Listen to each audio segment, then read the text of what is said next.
Salut tout le monde, je suis ravie de vous retrouver aujourd'hui dans une vidéo qui sera franchement très chill, sans artifice, sans lumière particulière, elle est derrière la lumière, vous la voyez là. Je vous retrouve aujourd'hui pour une petite vidéo qui va s'appeler mes 3 petits carnets, parce que à travers cette vidéo, j'aimerais qu'on puisse discuter un petit peu de savoir si vous aussi vous tenez des carnets, en particulier dans votre vie de tous les jours, dans différents domaines. Et cette vidéo va être aussi sponsor par des livres, parce que, en fait, enfin sponsor, n'importe quoi, cette vidéo va parler aussi des livres, puisque, en fait, mes 3 carnets parlent de ou sont inspirés de bouquins. Donc, écoutez, avant juste de commencer, je voulais vous montrer mes derniers achats, parce que je pense pas qu'il y aura de vidéo book haul là au mois d'avril, enfin c'est même quasiment sûr, donc j'en profite pour vous faire un micro book haul avant le début de cette vidéo. Vous montrer donc mes 2 achats de ce mois-ci en neuf qui sont ici. Et après, je vais vous montrer ce que je viens de ramener en fait de la recyclerie, donc puisque j'ai encore fait une petite razzia, mais j'ai été très raisonnable. J'essaye d'être raisonnable. D'ailleurs, j'ai déposé des livres aussi chez eux pour qu'ils puissent les vendre. Comme ça fait un peu tourner le business. Du seconde main. Alors le premier livre que j'ai acheté, c'est Monstre ordinaire chez De Saxus de J.M. Miro, et là c'est vraiment le pitch qui m'a beaucoup plu au dos de donc en 4e de couverture, puisqu'on va être au nord de l'Écosse avec un institut où il y a de jeunes orphelins qui ont tous des pouvoirs particuliers qu'on appelle les talents, et en parallèle on va être à Londres avec 2 d'entre eux, 2 orphelins qui se font attaquer par un homme fait de fumée. Et donc ils vont, je pense, user de leur pouvoir pour se défendre contre cette créature, et par conséquent ils vont se faire escorter dans le fameux institut du nord de l'Écosse. Alors apparemment ça prend beaucoup son temps, mais tout le questionnement qui va être derrière a l'air super intéressant pour vraiment la résolution de ce roman. Donc je vais le sortir, c'est sûr, pour le mois de la fantaisie, donc dès le mois prochain. Parce qu'il me tarde énormément de lire cet ouvrage. Et le 2e livre que j'ai acheté donc en neuf, il s'agit de Sarek de Ulf Kvensler, qui est un thriller psychologique aux éditions La Martinière. Alors ici on est avec Anna qui est retrouvée en hypothermie suite à sa randonnée, et on ne retrouve plus ses acolytes, ni son compagnon, ni même Jacob, un monsieur qui s'est joint à la randonnée au tout dernier moment. Elle a été retrouvée dans un état catastrophique, en hypothermie, et on se demande si elle aura la force, puisqu'elle est complètement amorphe et elle ne peut plus parler. On se demande si elle va pouvoir parler aux enquêteurs de ce qui s'est passé. Apparemment, c'est vraiment excellent, donc pareil, il me tarde de le lire. Peut-être le mois prochain aussi, parce que sincèrement, toutes ces nouveautés, j'aime bien me les enquiller directement. Et là, je vais vous montrer donc les achats seconde main que j'ai trouvés en recyclerie. Alors le premier livre, c'est un livre de Serge Le Gall, La secte de la veine, donc dans ces petites éditions que j'adore, qui sont les éditions Alain Barguin. Donc ça se passe en Bretagne, je pense, près de Pont-Aven. Ça se passe en 2000. Les Bleus viennent d'entrer dans la légende en remportant la Coupe d'Europe. Lorraine Boucher, future magistrate, va passer quelques jours chez son amie Stéphanie dans le pays de la Veine, en Bretagne. Roulant de nuit, elle se trompe de route et elle est témoin de faits étranges. Ce sera le point de départ d'incidents, accidents, disparitions et cadavres qui vont bouleverser ses vacances. Voilà, donc une petite enquête à la cool dans le pays breton, donc je la lirai quand je serai en Bretagne. Ensuite, je me suis procuré Aka de Caril Ferret, parce que voilà, j'ai envie de découvrir cette autrice en profondeur, donc je me suis procuré dernièrement, je ne sais plus comment ça s'appelait, Dust, je crois, de cette autrice, et là je me suis pris Aka. C'est un thriller qui va se passer chez les Maoris. Jack Fitzgerald, un Maori, est entré dans la police d'Auckland après que sa fille et sa femme eurent mystérieusement disparu sur l'île du Sud en Nouvelle-Zélande. Pas la moindre trace, juste la voiture retrouvée vide et le souvenir d'un dernier geste de la main, d'un sourire radieux. Donc apparemment on va être avec un enquêteur Maori. Ensuite on m'a conseillé aussi, puisque le monsieur commence à me connaître un petit peu, cette saga avec il me manque que automne, c'est été, printemps et hiver de Mans Kallentoft, que je ne connaissais pas du tout, et apparemment ça se passe en Suède. Typiquement dans son œuvre Été, on est avec Linköping qui se consume sous le soleil brûlant, c'est l'été du siècle en Suède, de quoi perdre la raison, pense l'enquêtrice Malin Force, puisque ça va être avec la même enquêtrice tout ça. Une adolescente est retrouvée nue dans le parc municipal à Garde, une autre assassinée. Seul point commun, une peau invraisemblablement propre. Pervers prudent ou rituel de nettoyage? Pour Malin, l'horreur devient totale quand sa propre fille est enlevée. Voilà, donc les trois, apparemment, ce sont des enquêtes assez indépendantes. C'est pas tout à fait des suites directes, donc moi, ça me va très bien. Et voilà, pourquoi pas me faire cette saga également, une au printemps, une en été. Je me suis aussi procuré Maya Angelou, je sais pourquoi chante l'oiseau en cage. Depuis le temps que j'entends parler de Maya Angelou, et dans ce récit, considéré aujourd'hui comme un classique de la littérature américaine, Maya Angelou relate son parcours hors du commun, ses débuts d'écrivain et de militante dans les années 60, donc avec le racisme anti-noir, ses combats, ses amours. Donc c'est vraiment un témoignage de sa vie, j'ai vraiment hâte de découvrir cette autrice. Et enfin, j'ai demandé, puisque je ne suis pas une grande experte du King, j'ai lu que Cimetière, j'ai lu un petit peu La Tour Sombre, j'ai lu Sleeping Beauties, mais en fait je ne connais pas les grands classiques, Jessie, Shining, etc. J'ai demandé qu'est-ce qu'on me conseillait de lire et le monsieur m'a tout de suite attrapé celui-là, Dr. Sleep, parce qu'il paraît que c'est vraiment excellent. C'est le petit garçon de Shining qui devient... Danny Torrance qui devient grand et ses démons aussi, donc apparemment même le film qui a été adapté du roman est vraiment pas mal du tout, donc il m'a conseillé de lire ça. Voilà, donc je l'ai pris en grand format puisque les grands formats sont pas très chers aussi d'occasion. Donc c'en est tout pour ces achats et on va pouvoir passer dans le vif de la vidéo avec les petits carnets. Alors, par quoi on va commencer aujourd'hui? On va commencer par peut-être celui-ci. Voilà, on va commencer par ça. Alors ça, c'est mon premier carnet. C'est un carnet donc Rhodia, comme vous pouvez le voir, avec un élastique et tout. Très confortable pour l'écriture. C'est un très chouette carnet. Et j'ai décidé en fait de me faire ce qu'on appelle un journal, tout simplement, une tenue de bord de ma vie, en quelque sorte, qui n'est pas très palpitante hein, mais, en ce moment, mais un petit journal pour juste... noter ce que mes pensées, ce qui me passe par la tête, ce que j'ai comme projet futur ou immédiat. Et en fait, ce carnet m'a été fortement inspiré du livre Rituel de santé de Dounia Valentine et de Jérôme Boulanger, chez Le Lotus et l'éléphant, que j'ai vraiment adoré. C'est un duo de naturopathes qui a proposé ce livre où il passe en revue toutes les techniques hygiénistes les plus simples pour, cultiver la santé et sa vitalité.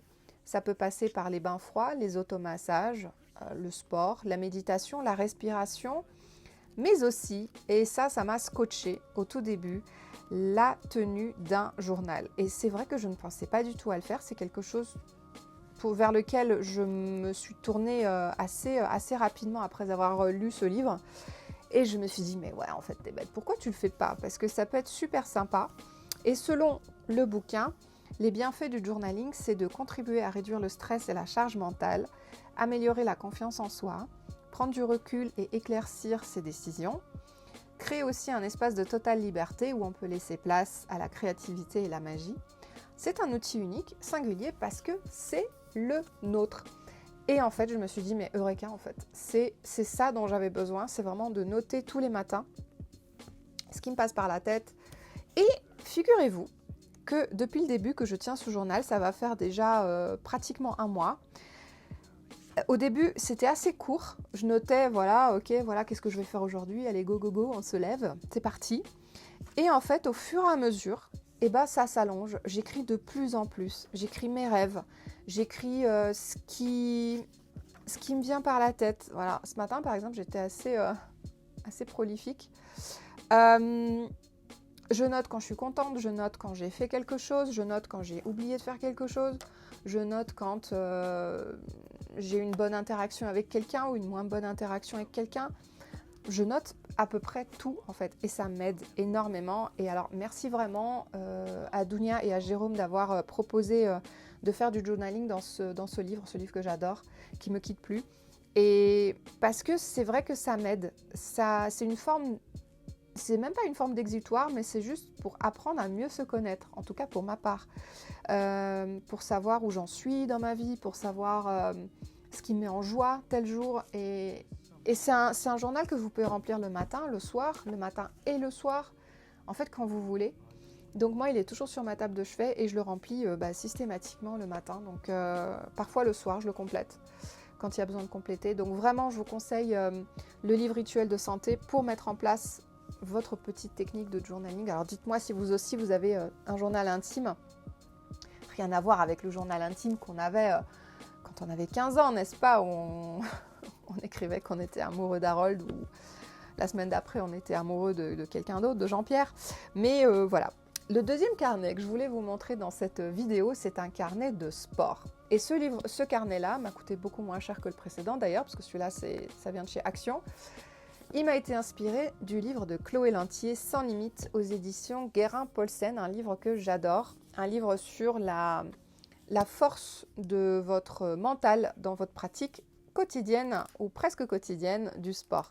Alors que vous soyez un trailer de haut niveau comme Chloé Lantier, ou que vous soyez, je ne sais pas, que vous pratiquiez un autre sport, ou même que vous soyez débutant, c'est un livre qui est extrêmement intéressant sur l'approche déjà de la biomécanique du sport, du cerveau en particulier, tout ce qui va parler de l'élasticité mentale, de la peur de l'échec, de toutes sortes d'appréhensions, de la motivation, de la fatigue mentale, la fatigue physique aussi.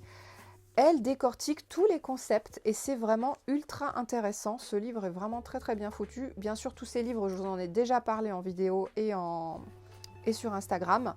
Et vraiment, quel que soit votre domaine de discipline, ce livre, il peut être extrêmement utile. Je l'ai trouvé très pointu, je l'ai trouvé en même temps très facile d'approche. Et il se base bien sûr sur des exemples de coureurs ou autres sportifs qui ont eu des moments très très compliqués, très difficiles et qui n'en sont sortis que victorieux, comme par exemple Rafael Nadal après sa blessure ou encore Usain Bolt après sa chute en plein milieu d'une épreuve et qu'il remporte. Vous imaginez que c'est vraiment Chloé Lantier, c'est une spécialiste de la biomécanique du cerveau et Chloé Lantier a proposé une double conférence gratuite sur internet à laquelle j'ai assisté. Dans laquelle elle nous a donné des petits conseils. Donc déjà, elle a étayé un peu son bouquin. Elle a parlé notamment des blessures aussi.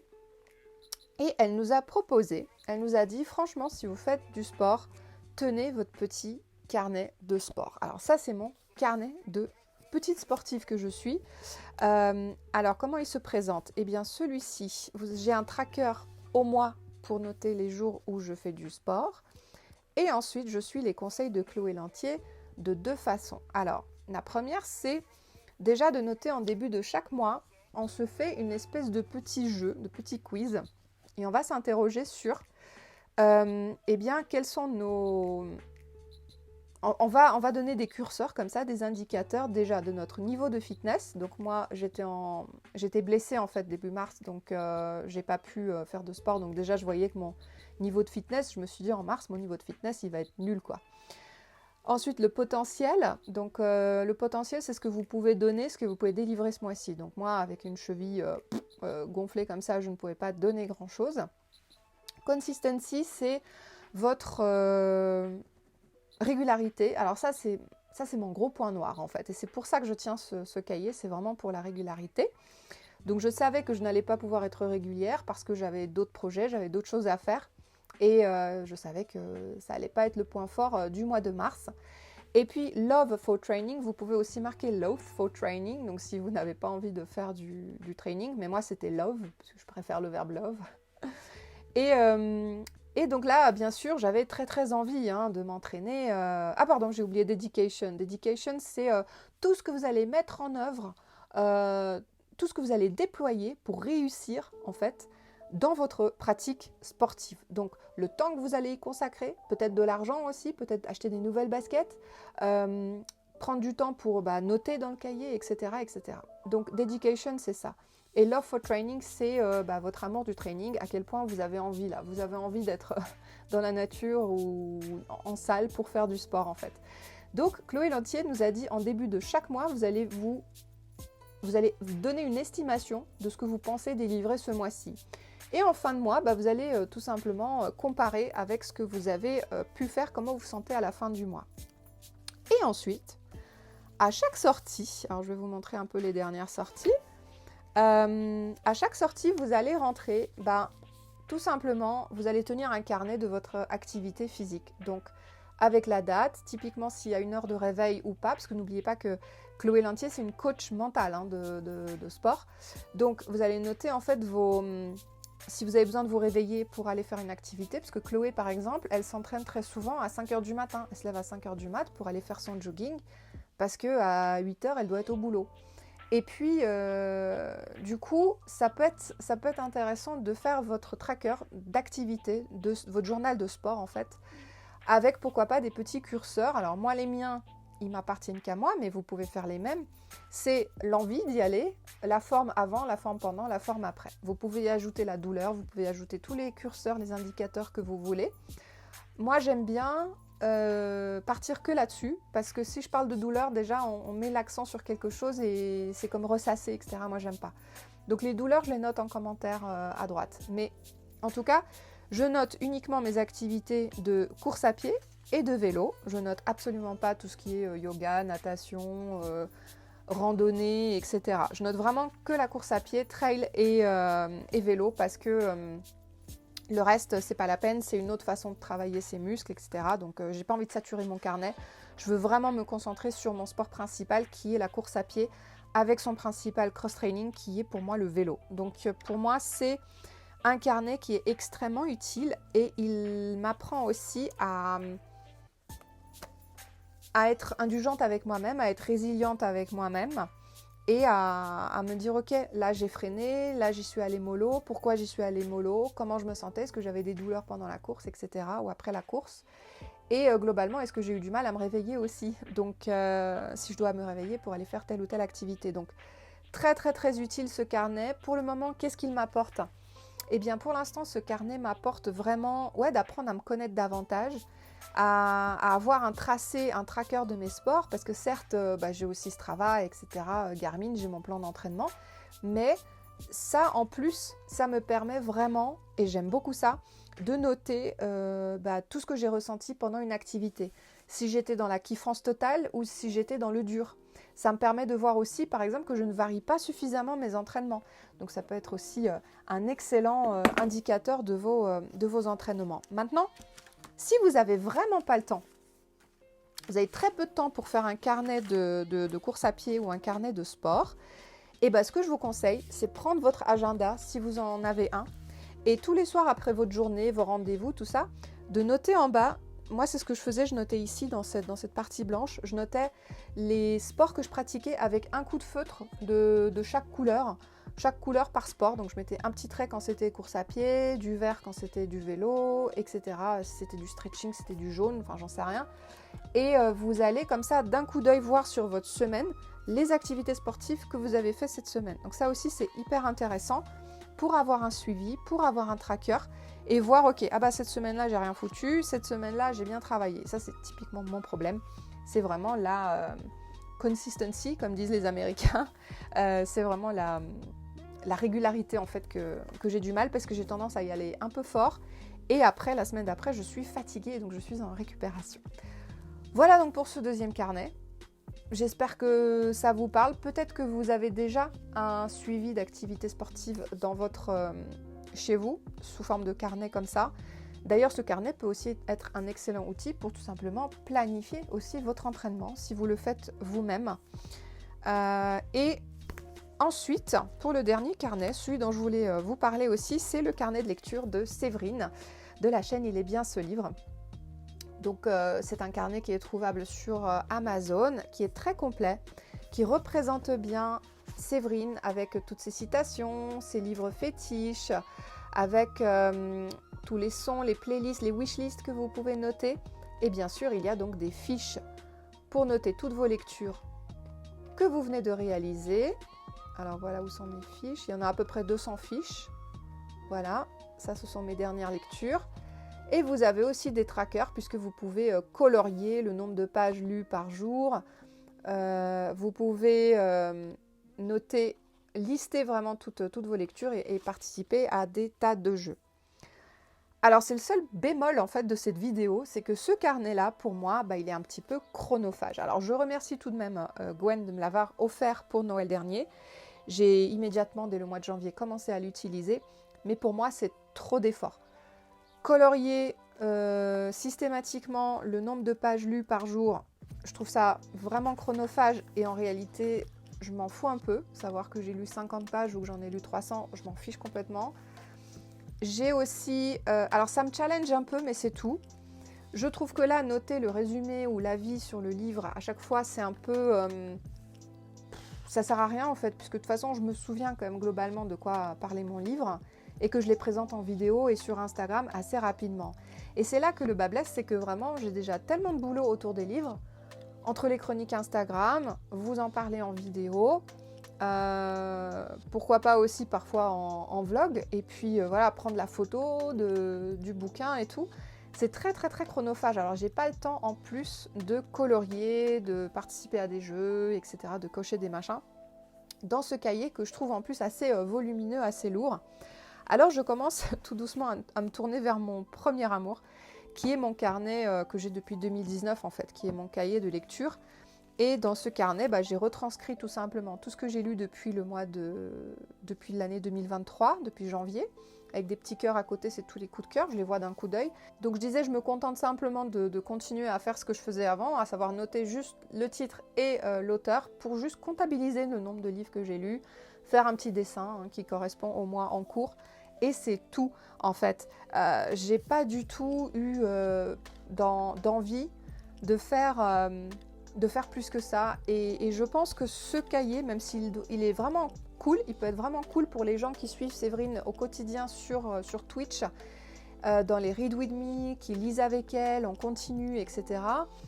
C'est cool parce que pendant que Séverine elle parle, vous pouvez colorier, et puis après il y a les reading sessions, donc où vous allez lire. Mais moi déjà Twitch, bon, vous savez un petit peu ce que j'en pense du streaming, je trouve que c'est extrêmement polluant, et j'ai un petit peu de mal avec le concept de polluer finalement, tout en lisant, d'avoir son portable allumé avec Twitch d'allumé en fait. Vous voyez, c'est contre l'écologie, et bien sûr j'essaye de temps en temps d'y aller, je dis pas, parce que je ne tourne pas le dos à toutes ces personnes-là que j'adore, et Séverine je l'adore, et il y a plein d'autres personnes qui sont sur Twitch aujourd'hui que j'adore, donc de temps en temps j'essaye d'y aller. Mais j'ai un peu de mal avec ce concept de streaming en fait, H24, à parler, parler de livres, oui, regarder une vidéo YouTube, pourquoi pas. Voilà, j'essaie quand même de minimiser un tout petit peu mon impact sur les réseaux sociaux. Et du coup, j'ai peut-être un peu plus de mal, ça me correspond un petit peu moins peut-être de colorier ce... Après, on n'est pas obligé de colorier, hein, mais ne serait-ce que de remplir, chercher sa page, etc.